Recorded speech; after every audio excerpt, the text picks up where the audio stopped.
Hello guys, may nag-request kasi sa akin na kumakain na ako ng iba yung hindi makasimangot yung mukha. Ang asim naman to. Grabe, ang hirap naman yung pinapagawa nyo. Kaya ito, sinimulan natin. Tutuloy natin to. Okay, tutuloy natin na. Sarap.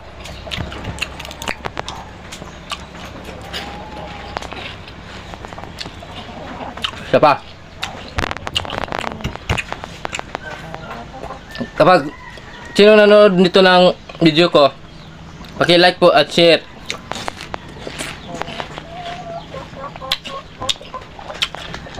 Okay. Tatlo.